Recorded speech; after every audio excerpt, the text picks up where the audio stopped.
My name is Dulcie Fowler, and I am 38 years old.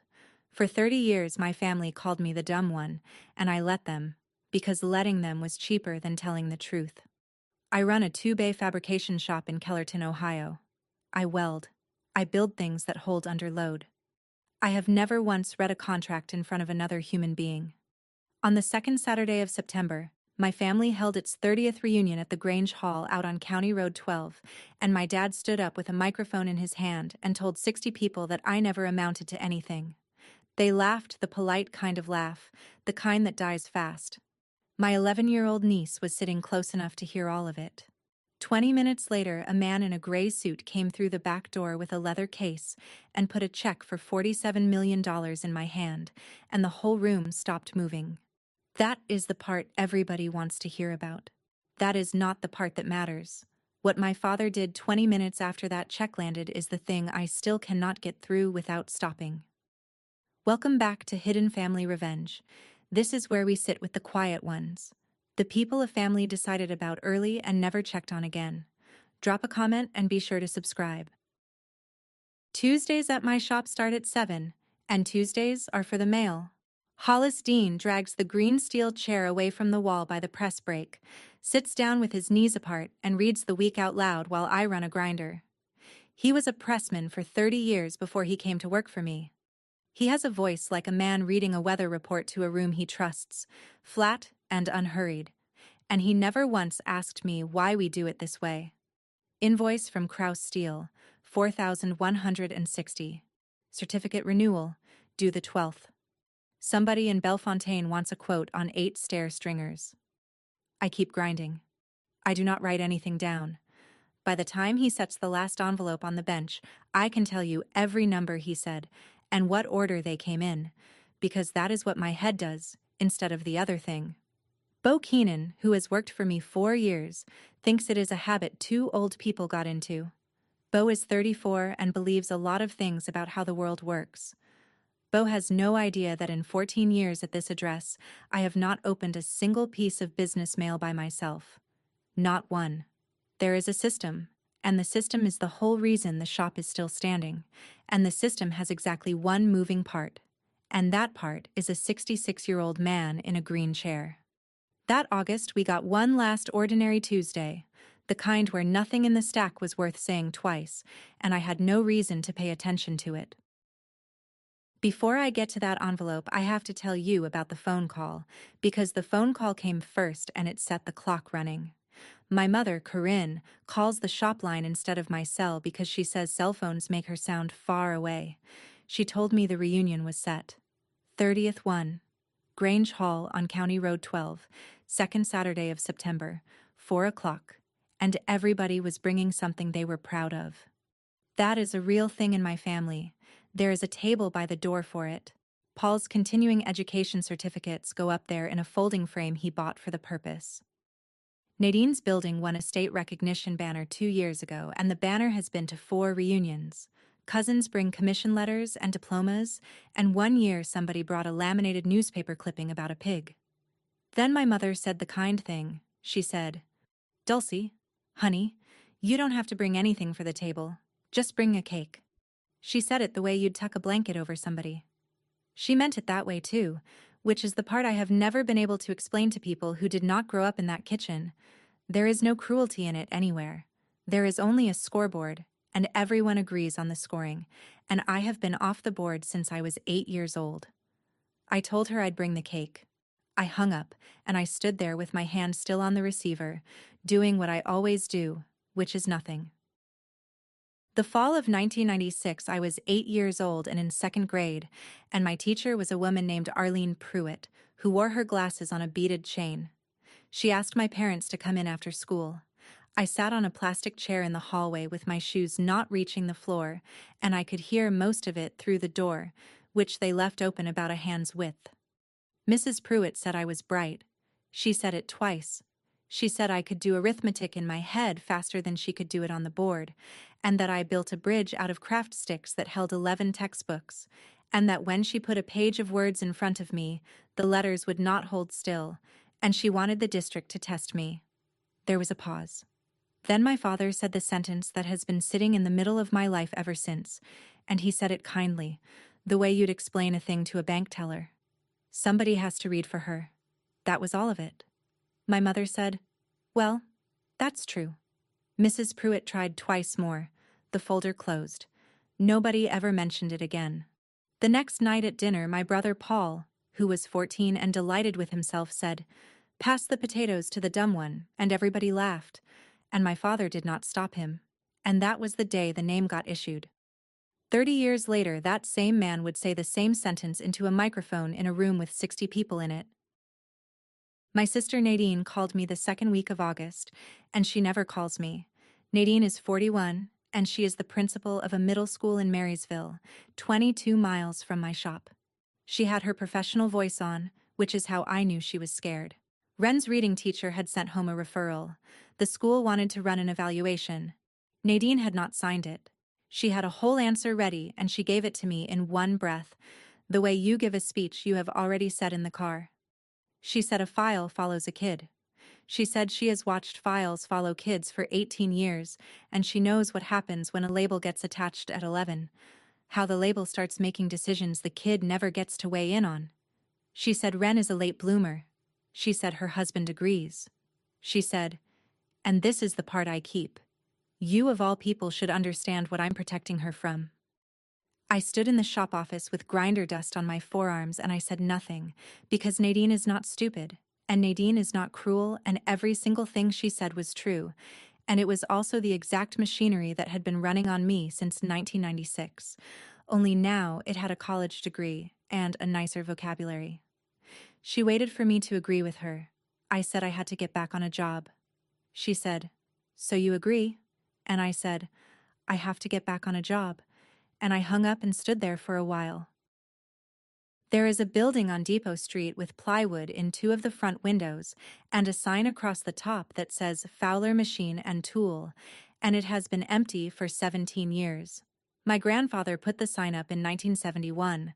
My father ran the place from 1983 until the bank locked the door in 2009. Nobody has bought it because Kellerton has 940 people, and nobody needs 11,000 square feet of nothing. I park across the street sometimes, on my way back from the steel yard, and I sit with the engine off. I know what the roof needs. I know the 3-phase service is still in there because I climbed in through the loading side 4 years ago with a flashlight and checked it. I have a number in a coffee can in my apartment above the shop, and the number has been growing since I was 32, and it is not for a house or a truck or a trip anywhere. It is for that building. I want my name painted under my grandfather's name. I have never said that out loud to another person. Not to Hollis. Not to Bo. Not once in 6 years. You can decide for yourself how smart that is, wanting a thing that bad and telling nobody. In my defense, in my family, the fastest way to lose something is to let them know you want it. That August the realtor's sign went up in the window with the plywood, and I drove past it 4 times in 1 week, and the 4th time I stopped in the road like a fool with my blinker on and nobody behind me. I was 21 the year the bank took my father's shop. I was welding nights at a trailer plant in Marion and sleeping until noon, and I did not understand what was happening until it had already happened. Here is what I saw. In March of 2009, a man from the bank came to my parents' kitchen on Ridge Road with a folder, and my father sat at the table in a clean shirt with his hands flat on the oilcloth. The man explained something about the loan. My father asked him to go over it again. The man went over it again. My father asked a 3rd time, and I watched my father's ears go red, and then my father picked up the pen and signed it, because asking a 4th time was worse than signing. That is the entire thing. That is what I watched from the kitchen doorway at 20 years old, and I did not have the equipment to understand it. Whatever was in that modification let them revalue the collateral, and by October, the door on Depot Street had a padlock on it and a notice taped at eye level. My father never spoke about it once. Not that year. Not since. What he did instead was start reading out loud. Everything.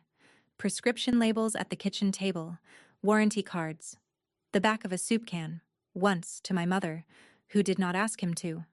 If you had walked in, you would have thought he was showing off. He was not showing off. He was standing guard, and the thing he was guarding against had already gotten in, and he was 17 years too late. Now the envelope. It came certified, which means somebody has to sign for it, which means I had to stand at the shop door with a scanner in my face and put my name on a screen while a man waited. My name I can do. My name comes out of my hand without going through the part of my brain that fights me. The return address was a law firm in Columbus, and I knew the firm because that firm has been sending me things for 7 years, and every one of those things has been read to me on a Tuesday. Only this was a Thursday, and Hollis was home with a kidney stone. I carried the envelope out to the truck. I put it on the passenger seat. I picked it back up. I did that 3 times, in a gravel lot, at 4 in the afternoon, a grown woman who has certified welding procedures hanging framed in her office. Then I drove the 4 miles back to the shop and set the envelope on the bench in Bay 1 under the good light, squared up to the edge, and went and finished a handrail. I want to be honest about this because it is the whole shape of my life. I was not afraid of what was in it. I was afraid of the 15 minutes of my own head that opening it alone would cost me. It sat on that bench for 4 days. It was, I would find out later, the most expensive envelope in the state of Ohio. Hollis came back Tuesday. He got the green chair, he got his coffee, he got through the stack, and then he picked up the certified envelope and slit it with his pocket knife and started reading, and about 4 lines in his voice changed shape. He stopped. He started over from the top and read it slower.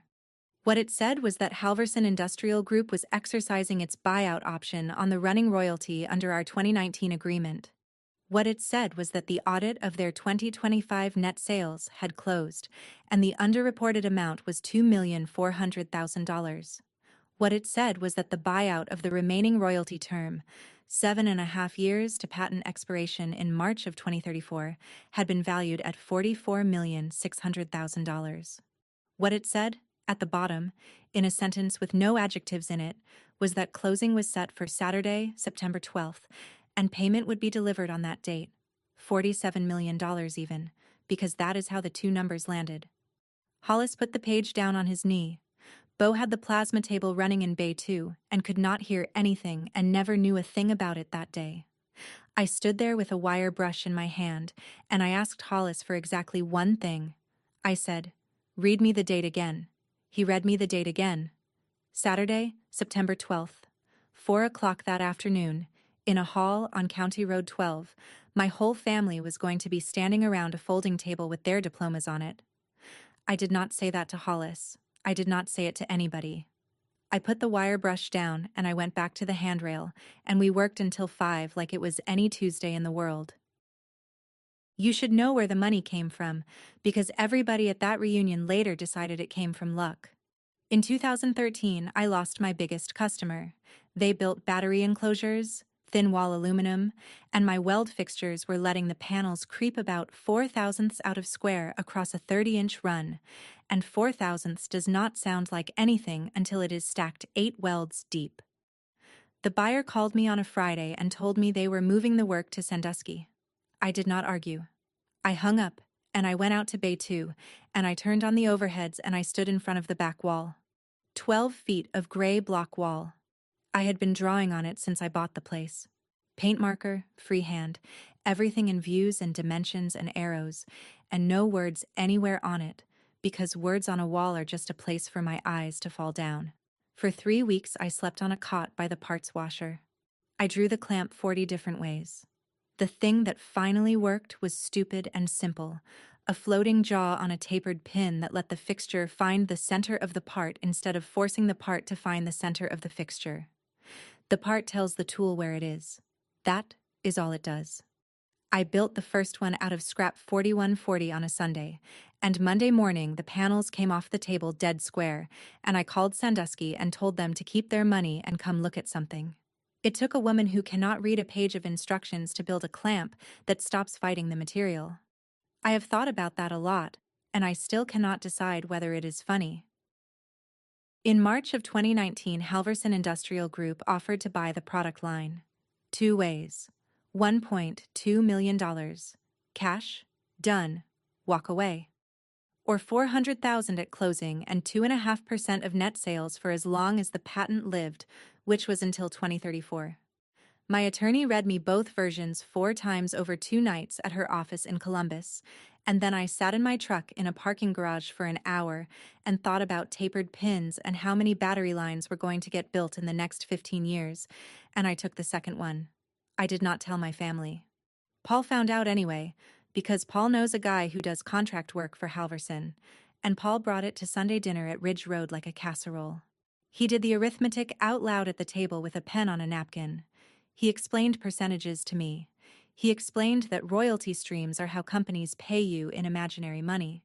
He said, and I remember the exact sound of it, "Dulcie, you just turned down $800,000 because you didn't understand the paper." My mother said, "Paul." My father did not say anything, which in our house is a vote. Within a week, every person in that family knew. The name I had been carrying since second grade stopped being a joke about a kid and became a settled adult conclusion about a woman, and it happened on the exact day I made the best decision of my working life. For 6 years after that, at every holiday, somebody found a way to bring up the 1.2. Nobody ever asked me what the clamp did. My father came by the shop that Thursday to borrow my transfer pump, which he does twice a year and could buy for $60, but will not. He is 71. He still wears a collared shirt buttoned to the top in September heat, and his hands are bigger than mine by half. And every man in that town over 60 will tell you Russ Fowler was the best machinist in the county, and they are right. While he was there, a contractor named Del Marchetti came in about a quote on some mezzanine railing. Del asked me what the number would be. Before I got my mouth open, my father reached over, took the quote sheet off my bench, held it up at arm's length, and said, "Easy and warm. Let me see that. Somebody has to read for her." Del laughed. My father read the number out. It was my number. I had built it in my head from the linear foot, and the coding and the 2 days of my life it would cost, and he read it out like a weather report, and Del shook his hand instead of mine. Then my father said thanks for the pump and went out to his truck, and when he opened the driver's door and leaned in for his gloves, I saw a piece of paper folded in quarters sitting in the door pocket, worn white along the folds the way paper goes when it has been opened and closed for years. I did not ask. In our family, you do not ask. And if you have ever had somebody answer a question that was asked of you, standing right there, in your own building, then you already know what that sounds like. Tell me in the comments. And subscribe, because this gets worse before it gets anywhere near better. I went to see the realtor about Depot Street on the 3rd Friday in August. Her name is Peg Lawler, and she has an office above the pharmacy with a window unit that drips into a coffee can. I had my system ready.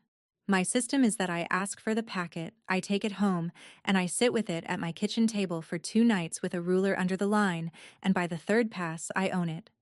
I have bought a building and 2 trucks and a 40-ton press this way. So I said what I always say, which is, "Let me take this home and look it over." And Peg said, "Oh, honey, I wish you could." There was another offer in as of Wednesday. A man out of Delaware County wants it for storage units. Seller wants signatures by Monday. She slid the purchase agreement across the desk and set a pen on top of it and folded her hands, kind as anything, waiting. 6 pages. Small type, a window unit dripping. Somewhere below us, a truck going through the light. I sat there and I looked at the page, and the letters did what they do, which is not blur, exactly. People always want it to be blur. They swap. They hold still until you look right at them, and then 2 of them trade places when you blink, and the sentence you just built collapses and you have to build it again from the left edge. And there was a woman across the desk from me with her hands folded. So I signed my name on a page I could not read, in a room where everyone thought that was normal, and I drove back to the shop and did not go inside for a while. Ren comes to the shop most Thursdays because Nadine has late meetings, and Ridge Road is a long way for my mother to drive. She is 11, and she is the quietest kid I have ever been around, which is saying something. She sits on an overturned bucket by the drill press with her backpack between her feet, and she watches. The Thursday after that, she came in and sat down and unzipped the bag to get a granola bar, and a paper came half out with a lot of red on it, and she saw me see it, and she pushed it down along the side and then under the liner at the bottom, flat, with 2 fingers, smoothing it as she went. I know that motion. I invented that motion on a bus on County Road 12 in 1996. There is a specific way you flatten a paper so it does not make a sound. I did not say anything about it. That is not because I am wise. It is because I could not think of one sentence to say that would not have ended with her feeling caught. So I asked her if she wanted to cut some scrap, and she said yes, so fast she knocked the bucket over. I set her up on the shear with the guard down and my hand on the hold down, and she made about 40 little steel rectangles she had no use for, and she smiled the entire time. And when Nadine texted that she was 10 minutes out, Ren zipped the backpack and went and stood by the door with it hanging off one shoulder like nothing had happened in there at all. She is 11 years old, and she is already better at this than I was. The next Thursday, I did something I had never done with another person in my life. I walked Ren into Bay 2 and hit the overheads. It takes the lights about 6 seconds to come up all the way, so she got it in stages. 12 feet of gray block from the electrical panel to the corner, floor to about 8 feet, covered edge to edge in paint marker. 14 years of it. Fixtures, jigs, a stair truss, the tapered pin in 9 positions, a rework of the shear guard, a thing I never built for lifting an engine out of a boat. White over black over white, where I had gone back over old work. Arrows, numbers, angles marked with a little box. And no words anywhere on that wall. Not a label, not a note, not my own initials, because a word on that wall would have been a hole I could fall into, and I had made myself a room with no holes in it. Ren stood in the middle of the floor and did not say anything for a while. Then she said, "Did you do all that?" I said I did. She said, "Where's the writing?" I said there isn't any. And then I took a white paint marker out of the coffee can on the bench and held it out to her, and I said, "The only useful sentence I have ever said to a child. Don't write it. Draw it." She took the marker. She stood there maybe 40 seconds with her arm down at her side, long enough that I started composing an apology. Then she went at the wall low, down where she could reach. And in about 11 minutes that girl laid out a chain guard for a bicycle, side view and section view, with the clearance called out, and the mounting tab in the right place, and a note-free little arrow showing which way the thing had to swing. It was correct. I did not correct one line of it. Behind me the man door opened and Nadine walked in. We had it out in the gravel lot with the door shut behind us and Ren still inside with the marker. Nadine did not raise her voice. She never does. She is a principal. They train it out of you. She said, "What is that?" I said it is a wall. She said, "Dulcie, don't teach her there's a way around it." I said I taught her there's a way through it. And Nadine said something I have thought about every week since. She said, "You got to be 40 in a town where everyone knows you and nobody makes you fill out a form. My daughter is going to be in a room in 11 years with 180 other kids and one piece of paper each, and if I let them put a code on her file at 11, that code gets read by every single person who ever decides anything about her, and none of them will ever meet her."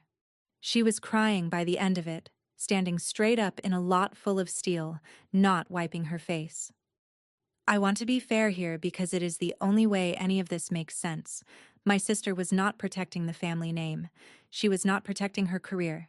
She had watched the machine chew for 18 years from the inside, and she had decided the only safe move was to keep her kid off the paperwork entirely, which is exactly, precisely, to the letter, what our father decided about me in 1996 in a hallway with my shoes not touching the floor.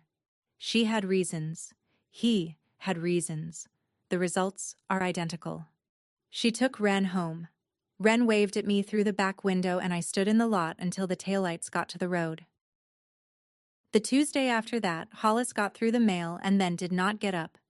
He sat in the green chair with his hands on his knees and told me his daughter in Mesa had put a down payment on a place with a casita on the back of it, and that his lungs did better out there in February, and that he would be gone in 3 weeks. He said he had already talked to a fellow from the church who could come in Tuesday mornings and do the mail. He said it carefully, watching me, the way you set a hot pan down. I said no. He said, "Dulcie." I said no, Hollis, and thank you, and I meant both of those, and I only said one of them right. Here is what I could not tell him. It took me 11 years to be able to sit in a room and let him read to me without my whole body going tight. 11 years to stop performing being busy while he did it. I did not have another 11 years, and I did not have another Hollis. And the idea of a man from the church learning the shape of me on a Tuesday morning made me want to walk into the parts room and shut the door. So I said no, and I said we'd figure it out. And he let it go, because he has always let me have my 1 square foot of pride. He is 66. He had been reading my life out loud to me since I was 24 years old. 14 years of Tuesdays, and I had 3 of them left, and I did not have any plan at all. That same week, Hollis took 2 days to go look at a truck, and a purchase order came through for a job in Urbana, and I decided I was a grown woman who could read a purchase order. It was 1 page. I sat with it for 40 minutes, with a straight edge under the line, a 1045 versus a 1054. That is all it was. I ordered 2,200 pounds of the wrong alloy, and it came off the truck Thursday, and it sat in the yard in the rain, and it cost me $6,400 I was never getting back, plus the job, because they needed it Monday, and I could not get material by Monday. Bo Keenan helped me unload it. He looked at the tag, and he looked at me, and he did not say a single word. All day, and I would rather he had said something. That night, I sat on the stairs outside my apartment above the shop, which is where I sit, and I did the thing I want you to understand. I did not think, I need help. I thought, I need this to never be visible again. And then I went inside and I called Grant Ashby at the firm in Columbus, and I told him that on Saturday the 12th I would not be at the shop. I would be at the Grange Hall on County Road 12, and if he wanted a signature and wanted it before his escrow closed at 5, he could bring the check out there and find me any time after 4. He said he could do that. He said it in the voice of a man writing it on a calendar. I told myself it was about the deadline. It was not about the deadline, and I knew it was not, and I made the call anyway. The Kellerton Grange Hall has a low ceiling and fluorescent tubes, and 1 tube on the west end that has been flickering since the Clinton administration. 61 people, I counted at the door out of habit. 3 long tables end to end with red paper cloths taped down at the corners, potato salad, a roaster of shredded chicken, a coffee urn in the back kitchen that had been on since noon and smelled like it. Ceiling fans on speed 1, and by the front door, on its own folding table with a cloth of its own, the brag table. Paul had driven up from Columbus with 3 framed certificates and a photograph of himself at a podium, Nadine's banner, a cousin's commission letter from the Air Force, 2 diplomas standing up in those little easel frames, which from the doorway, all lined up, look like something out of a small cemetery. I came in at 4:02 with a sheet cake in a plastic carrier, and I put it on the food table, because that is the table I was told to bring something to, and I have never in 30 reunions put a single item on the other one. My mother hugged me and said the cake looked lovely. Hollis Dean came in behind me at 10 after 4 in a clean shirt with his collar still creased from the package, because I had called him Friday night and asked him to be there, and I had told him it was in case there were papers, and he had said all right without asking one question. Bo drove him. Bo stood at the back by the coat hooks with a plate, and never sat down the whole time. My father was over by the coffee, holding court with 2 men he used to run second shift with, and when he saw me he raised his chin about an inch, which is what he does. Wren was sitting at the end of the brag table on a folding chair with her hands in her lap, not touching anything on it, looking at all of it. Somewhere out on Interstate 71 north of Delaware, a man in a gray suit was sitting in Saturday construction, and I did not know that yet. And I kept looking at the back door about every 90 seconds like a woman waiting on a jury. At about 4:30, my father tapped a spoon on a coffee cup and picked up the wireless microphone the Grange keeps in a cabinet with the folding chairs, and everybody quieted down, because he is the oldest Fowler still standing, and this is what he does. He thanked everyone for coming.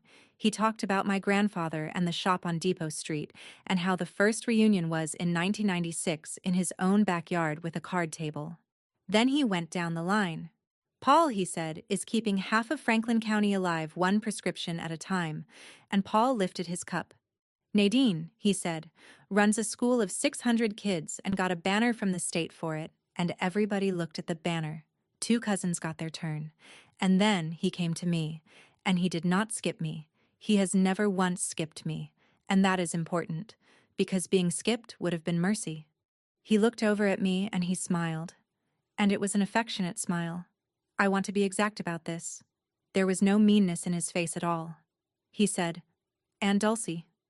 Well, Dulcie never amounted to anything, but she's still hanging on to that shop, thank the Lord, and she brought us a cake. And the room laughed. Not cruel. Polite. Warm. The laugh you give the man with the microphone, and it lasted about 2 seconds and then went away like a match. My mother laughed. Paul laughed. Somebody said, "Ague, Russ." And down at the end of the brag table, an 11-year-old girl did not laugh. She turned her head, and she looked at me. And she kept looking. And I stood there holding a paper cup of coffee I did not want, with 61 people not looking at me at all. Behind me, the back door of the Grange Hall opened. He was maybe 52, gray suit, no tie, a leather case in his left hand, and he had the specific look of a man who has been in a car since 1 o'clock and has already decided not to complain about it. He stopped just inside the door and scanned the room the way you scan a room when you have never been in it. My father still had the microphone in his hand and had not put it down. The man said, "Excuse me, I'm looking for Dulcie Fowler." 61 people turned around. I said, "That's me."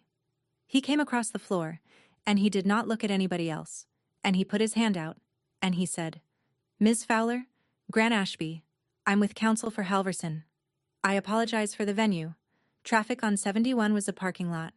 Then he set the case flat on the corner of the food table, right next to my cake, and he opened it, and he said the sentence in the flat voice lawyers use for the thing they have done 400 times. He said, "This is the closing of the royalty buyout under your 2019 agreement. Escrow closes at 5. I need your signature here, and this is yours." And he handed me a check.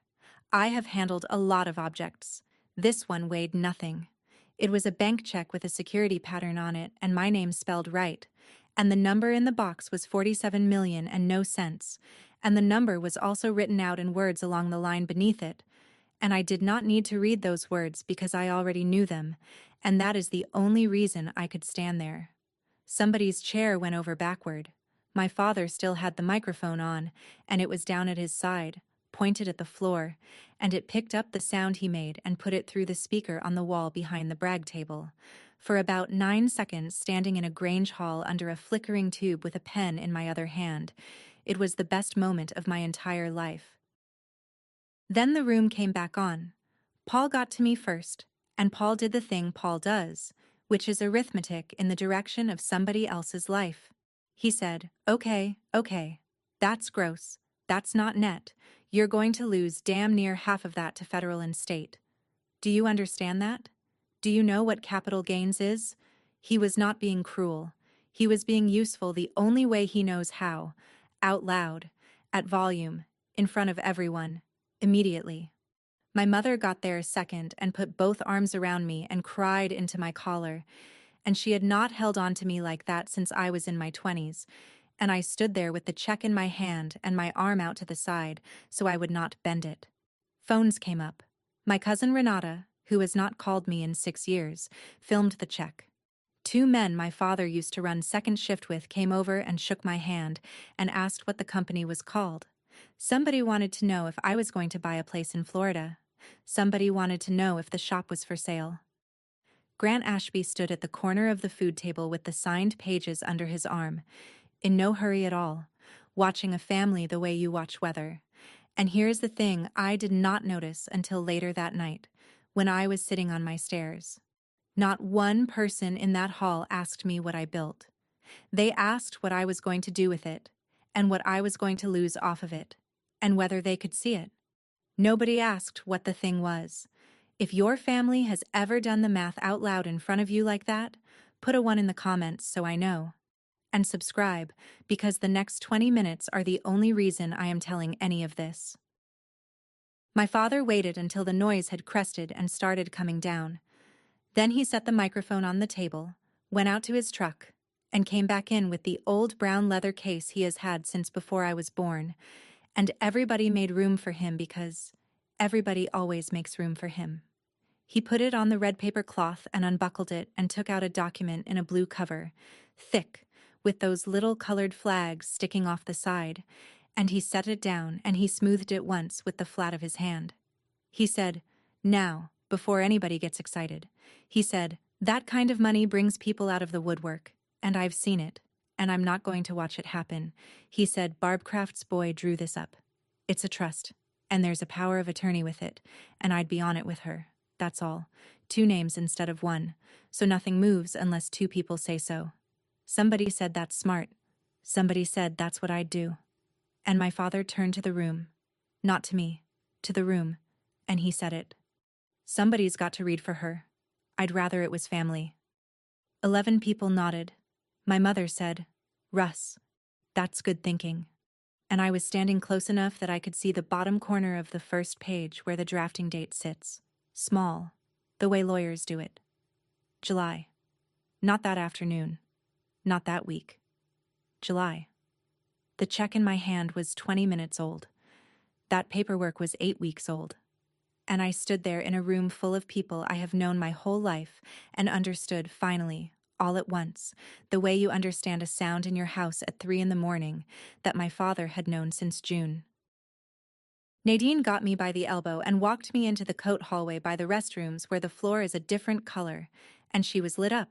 She was almost happy. And it had nothing to do with the money for herself. I want that on the record. She said, Dulcie, Ridgemont." And I said, "What?" And she said, "Ridgemont Academy. Out past Dublin? It's $28,000 a year, and they don't test anybody. They don't do referrals. They don't do files. A kid just goes there and gets taught." She had the whole thing ready. She had clearly had it ready for a while, and had been waiting for a world in which she could say it. She said Ren could start in January. She said she'd pay me back. Which we both knew was a thing you say. And then she put her hand on my arm and said, "She'll never have to be labeled. You of all people should want that for her." Down the hall, through the doorway, I could see into the big room. I could see my father's blue folder on the red paper. I could see Paul explaining something to a cousin with his hands. And I could see Ren, still at the end of the brag table, in the same folding chair, with her hands in her lap, not touching one single thing on that table, looking at all those framed papers standing up in a row. $28,000 a year to make sure nobody ever writes anything down about her. It would work too. That is the part that took the floor out from under me. It would work. For about 11 years. And then it would stop working. And she would be 38 years old standing in a gravel lot with a certified letter she could not open. That was the first minute of that entire night that I understood what my father actually built. I went into the Grange kitchen to get away from all of it for 1 minute. It is a narrow room with a pass-through window, a commercial sink from about 1978, and that coffee urn that had been sitting on since noon and had gone to tar. Ren was at the sink with the water running, washing her hands, and she had been washing them a while, long enough that they were red. I stood beside her and turned the tap off for her. She kept her hands under the dry faucet. She did not look up. She said, "Aunt Dulcie, are you the dumb one?" She said it exactly like that. Not mean, not even sad. She said it the way you ask somebody whether a thing is load-bearing, because she needed to know what the building was made of before she decided how much weight to put on it. And I had a sentence ready. I have had that sentence ready since about 2004. It goes, "Oh honey, it's just a joke they've had going forever. Don't you worry about it." And it comes out smooth and light, and it closes the subject, and it has worked on 4 different children in this family. I opened my mouth to say it, and I could hear the room through the pass-through window, the fans and the forks and my brother's voice. And I thought about a folding chair and a table full of framed paper she would not touch, and I could not get that sentence out of my mouth. I stood there in a kitchen that smelled like burnt coffee and did not answer an 11-year-old for what felt like a very long time. I told her I'd be right back, And I walked out of that kitchen and back into the big room, and my father was standing at the middle table with the blue folder open and a pen held out toward me. Cap off, barrel first, the polite way. He said, "Come on, Dulcie, let's get this squared away tonight so nobody has to worry." And then, one after another, 3 people offered me a way out. Hollis stood up from a folding chair by the wall and said, "I'll read it, boss. Take me 2 minutes." Bo, at the back, straightened up like he was going to bring him a chair. Then my phone buzzed in my hand, because I had called my attorney from the coat hallway, and she had called back. And Adele Marsh was on the line, and when I put her on speaker she said, "Dulcie, do not sign anything. Hold the phone up to the pages and read me the headings and I will tell you exactly what that is." And then Nadine came in from the hall and put her hand out for the folder and said, "Here, give it to me. I'll go through it." 3 doors, all of them open, all of them warm, every one of them held by somebody who loved me, and every single one of them kept my secret exactly where it had been sitting since 1996. My father waited with the pen out. 61 people waited, and I took the check out from under my arm and I laid it face down on the red paper tablecloth, and I picked up the blue folder. And I said the only thing I have ever said in that hall that I would say again. Nobody reads for me tonight. Then I read it out loud. It took about 4 minutes. If you have never sat through 4 minutes of anything, I promise you that you have. I started at the top with the title line, and I got the word revocable on the second try, and then I hit irrevocable 8 lines down and lost it completely, and I had to go back to the left margin and build the sentence again from the start, and I did that 3 separate times on the first page. I read agent as agreement. I read the word deposit and then stopped, because it was not deposit. My voice stayed level. That is the one thing I had, and I held on to it. There is a sound a room makes when 61 people all decide at the same time not to move, and it is not silence. It is fans and a flickering ballast and somebody's chair leg. Somebody near the coffee urn laughed once, and then did not laugh again, because nobody laughed with him. My mother looked down at the table and kept looking there. Paul started forward and said, "Dulcie, just let me," and I said no, without looking up, and I said it in the voice I use on the shop floor when a man is about to put his hand somewhere it should not go, and Paul stopped where he was. Bo Keenan stood all the way up off the wall. Hollis sat back down. Wren had come out of the kitchen and was standing in the doorway with her hands still wet. I got to the 3rd page. 3rd page is where the working part of a document lives. Always. They never put it up front. And I found the paragraph, and I read it slowly, and then I read it again out loud a second time so that everyone in that hall heard it twice, that the co-trustee's signature would be required for any transfer, sale, encumbrance, or distribution of trust property, and that the power of attorney survived my incapacity and could not be revoked while I was incapacitated. 2 names instead of 1, exactly like he said. He had not lied about a single word of it. He had only counted on nobody in the room ever being able to check. I set the folder down on the red paper and squared it up to the edge, because that is what my hands do. Then I said the word. I said, "I have dyslexia." I said, "Nobody ever tested me," and I have never once said that sentence out loud in my life, and it took me until I was 38, because for 30 years the arrangement in this family was that we would all agree I was slow, and nobody would have to look at it again. I said, "Mrs. Pruitt asked to test me in the fall of 1996, and my father said no in a hallway at the elementary school, and I was 8.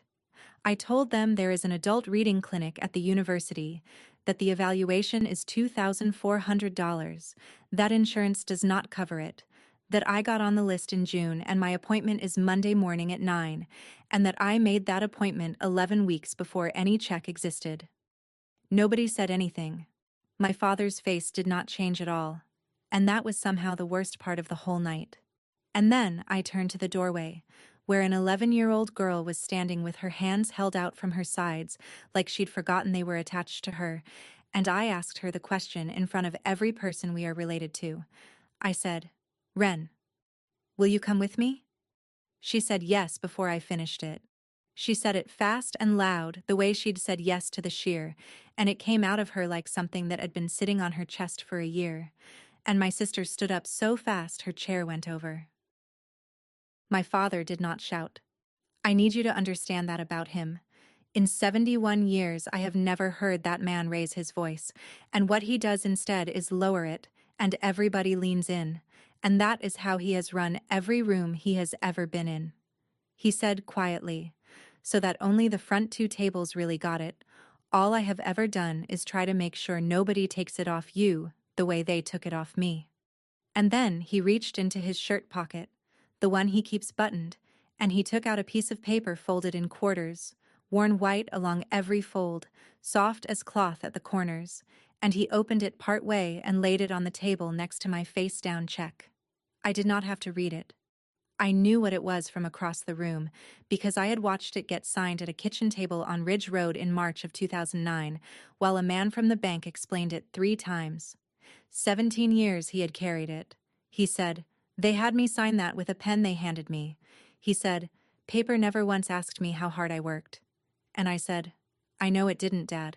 I said it and I meant it, and I was not being kind, I was agreeing with him, because he was right. And everything he built out of being right had come to rest on the table in a blue cover with little colored flags on it. Then I said, "I'm still not signing it." He looked at me for a while. He folded the 2009 paper back along its own creases. He picked his hat up off the table, and he said goodnight to my mother, and he walked out the side door into the parking lot, and he did not say sorry, and he did not look back. And I have gone over it 100 times, and I do not believe he thought he had done anything wrong. Nadine came around the end of the table and took Wren by the wrist. She was crying and furious at the same time, and her voice broke in the middle, and she said, "You did that in front of my daughter. You did that in front of my daughter, Dulcie." And she was out the door with the kid before I could put a word together, and Wren looked back at me from under her mother's arm the whole way across the lot. After that, the hall emptied the way a hall empties, which is all at once and very politely. People came by in ones and twos, and shook my hand fast and said congratulations, and did not meet my eyes and went out to their cars. My cousin Renata deleted nothing and said nothing. Grant Ashby had his signed closing pages by 10 of 5, and could have been on the road inside of a minute, and he was still standing at the corner of the food table at 6:30. When the room had cleared, he shook my hand and said, "Ms. Fowler, congratulations," and he said it like he meant it. And then he went out to his car and drove back to Columbus. My mother packed the cake into its carrier and put a lid on it and set it by my purse and touched my shoulder on the way past and did not say anything at all. And then it was me and Hollis and Beau, and a room with the fan still on. So here is the accounting, since my family likes to do the math out loud. I got my own voice, in front of everybody, for the first time in 30 years. I got the girl. And it cost me my father, my sister, and the only thing I had ever been good at, which was making sure nobody ever found out. Depot Street closed on the 14th of October. The man from Delaware County withdrew his offer about 90 seconds after he heard who else was bidding, which is the only genuinely funny thing that happened all fall. I paid cash, $310,000, out of a pile that was a great deal smaller than the number on that check by the time the federal and the state were through with it, and Paul was right about that, and I have told him so once. The roof took until December. The new sign went up the first week of November, and it says, Fowler Machine and Tool, and under that, EST, 1971, reopened 2026, and under that, small, hand-lettered by a woman who is very good with a brush and did not ask me why, it says, "Draw it first." Hollis left for Mesa on the last Saturday in September. The green chair is still where it was. Nobody sits in it. What I do now is this. Every Tuesday morning at 7, I take 1 page of whatever came in, and I read it out loud in Bay 1 with the door open, and Beau standing there with his coffee. And I get things wrong, and Beau says the word. And we go on. It takes me a while. Tuesdays, nobody reads for me. The clinic evaluation came back in November, and it says what we all knew it was going to say, and it did not change one thing about how fast I read, because there is no version of this where a woman goes into a room at 38 and comes out fixed. I still need 20 minutes for a page of contract. The difference is where I stand while I do it. Nadine did not speak to me for 4 weeks. Then on a Wednesday in the middle of October she signed the consent form and had Ren evaluated. And she called me afterward, and she did not apologize, and neither did I. And what she said was, she asked me a question in the car and I couldn't answer it. That was the whole conversation. It was enough. Ren has an IEP now, a code on a file, the exact thing her mother was trying to save her from, and she also comes to Bay 2 on Saturday mornings. And there is a section of that wall down low that is hers, and she has filled about 6 feet of it. My father has not called.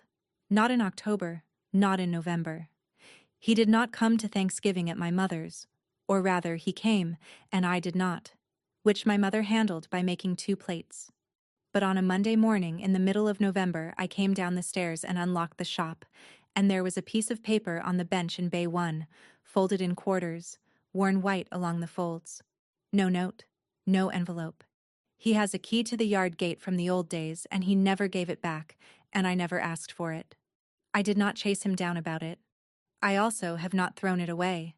It is in the drawer with the certification papers, and some mornings I take it out and look at it, and it is still a loan modification from March of 2009 with a man's signature on the bottom line, and it is still the only thing my father has ever handed me without reading it to me first. The Fowler Christmas card went out in December, and it lists everyone's degrees, and it always will. They were never wrong that somebody had to read for me for 30 years. They were only wrong about who I had been waiting on the whole time. That's my story. One toast, one check I laid face down on a paper tablecloth, and a niece who draws before she writes. If somebody in your family has been carrying a name since they were 8 years old, ask them about it this week, out loud, with nobody else in the room. And if this reached you, send it to the person you thought about while you were listening. Drop a comment, hit subscribe, and I'll see you in the next one.